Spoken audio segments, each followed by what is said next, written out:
The scariest story ever told. At the end of a quiet road behind a veil of twisted black oak trees, there was a house. A woman lived there on bitter nights like this one. She sat by a fire and read until she grew tired enough for sleep. But on this night, as her eyelids grew heavy, she was startled by a sound she wasn't accustomed to hearing these days. Who could be calling, she wondered, and this late? She rose from her chair and picked up the phone. Hello? I'm going to kill you, a man with a deep voice said. Who is this? She asked. No answer. Who is this? She repeated, her head trembling. There was a click, silence. She quickly dialed the police and explained what had happened. The officer told her to wait while he traced the call. After a few moments, he said, the call is coming from inside your house. That doesn't make sense, she said. How could someone be inside my house? He probably broke in, he said. Oh yeah, I guess that makes sense. And that's not everything, he said. I'm not even a police officer. You aren't? No, I'm the killer guy from before. I never actually hung up. But I heard it click. The man made a clicking sound with his mouth. Like that, he said. Wow, that's really good. Thanks. So are you really inside of my house? Yeah, totally. Where? The man's breathing grew heavier. I like your hair, he said. Wait, you can see me? Yes. Wait, you like my hair? It's really nice. If you can see me, then what am I wearing? Looks like a blouse from Banana and a skirt from Ann Taylor Loft. Wow, you really can see me. I can also see, wait, what the hell is that? What? There's a person, a ghost hovering near you. It's sort of hard to trust you after the clicking thing. No, I'm serious, over by the couch. The woman turned and gasped. Oh my God, I see it. I knew this place was haunted. Jesus Christ, is that a kid? Yeah, he's all translucent. It looks like a little boy. What does he want? I think he wants to play. He's holding a kite. The ghost boy floated closer and spoke. Play with me. Oh my God, he can talk, the man said. Play with me, the ghost boy repeated. No thank you, the man said. He can't hear you, the woman said. Put me on speaker. Hold on, she said. Try now. We don't want to play with you, okay? Just run along, Junior. Why not, the boy said, cocking his head to one side. Playing is fun. No, it isn't, the man yelled. Who are you? The ghost boy asked the woman. Why are you in my house? Oh, I'm Ellen. I actually live in this house now, and the voice you're hearing on the phone is... I didn't get your name. It's Douglas, the man said irreverently. Douglas is hiding somewhere in here to kill me, right, Douglas? Ellen said. That was the plan, Douglas said. And you guys are scared of a kid with a kite? Jesus, the ghost boy said. A dead kid with a kite, Douglas said. There was a heavy silence for several moments. Suddenly, the doorbell rang. Expecting someone, Douglas said. It rang again. Ellen walked over and opened it. Standing there was a hulking man in ratty clothes, barely concealing a bloody machete behind his back. Pardon me, ma'am, he said. My car broke down and I was wondering if I could charge my phone inside of your house. Sorry, I don't think so, Ellen said, starting to close the door. The man shoved his foot. Well, I do think so, he said. Ellen stumbled and fell to the ground. Who the hell is that? Douglas screamed. I'm a homicidal drifter. Who the hell are you?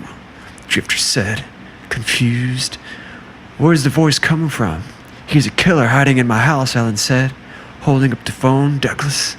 Hiding where? The drifter asked, looking around nervously. He's in my closet, the ghost boy said. What in the shit is that? The drifter screamed. I'm a ghost. I used to live in here like 100 years ago. Let me guess, you don't want to play with me?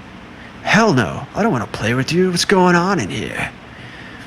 What's going on in here is no one will play with me. For Christ's sake, no one's flying a kite tonight, Douglas shouted. Give it up. The ghost boy began to cry. Now you made him cry, Douglas, Ellen chided. Sorry if I'm a little on the edge, but you let a killer into your house, Douglas said. First of all, I didn't let him in, he busted in, Ellen said.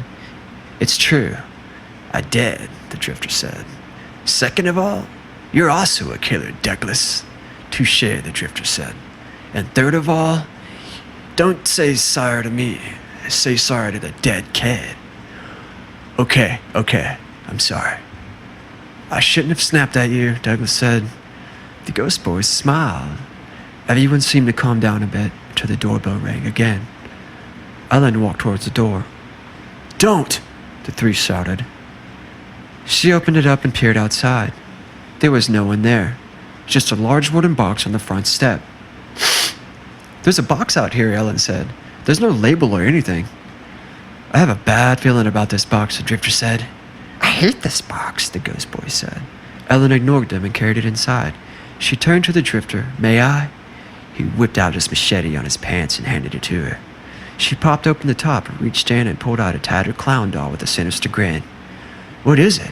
What is it? Douglas yelled through the phone. I don't want to play with the clown doll, the ghost boy said, beginning to cry. Why don't we all just put this thing back in the box before it gives us all nightmares, okay? The drifter said. Look, there's a string, Ellen said. Before pulling it, anyone could object. The clown began to wheeze. Its eyes shifted from side to side. An eerily cheerful song emitted from its open mouth. Welcome to my circus is fun. There's nowhere to hide, there's nowhere to run. You're all my guests inside the big top. I'm going to kill you all. The clown let out a terrible crackle. Really psyched he pulled the string, Ellen, Douglas said. I mean, come on. What does a clown mean? The ghost boy asked. I think it was pretty clear, the drifter said, wringing his hands. He's going to kill us all, basically. He's a doll. Going to kill us? Ellen asked. Each of them silently surveyed the room in anticipation. Suddenly, the lights went out. What happened? Who did that? The ghost boy screamed. I can't see anything, the drifter said. I literally can't see because it's too dark now. Through the darkness, Ellen let out a cry. Oh no! Ellen? Douglas screamed. What is it? It's the clown. I killed her, the drifter said, his voice shaking. And we're next. He killed Ellen, the ghost boy sobbed. Seconds later, the lights flashed back on. Ellen's hands were raised to her face. My stupid contact lens slid out of place, she said, spreading her eyelids apart and poking out her pupil. So annoying. Oh, please don't do that, the drifter said, squirming. What's she doing? Douglas asked with dread. Touching her actual eyeball with her actual finger, the ghost boy said, wincing. It's a slippery one, Ellen said, maneuvering deeper into her eye. Can't get a grip on it. Douglas gagged. Oh my God, that's so vile. The drifter raised his hands to his mouth with a grimace as Ellen pressed her thumb against her wet, quivering eyeball for leverage. Oh, now it's folded up under my lid, Ellen said, stretching her lid out. Can someone tell me if they could see it? There was a click on the phone. Douglas? Was that a real click? The ghost boy faded into the wall, saying, I'm out. Ghost boy? She heard the front door opening behind her. Drifter, you too?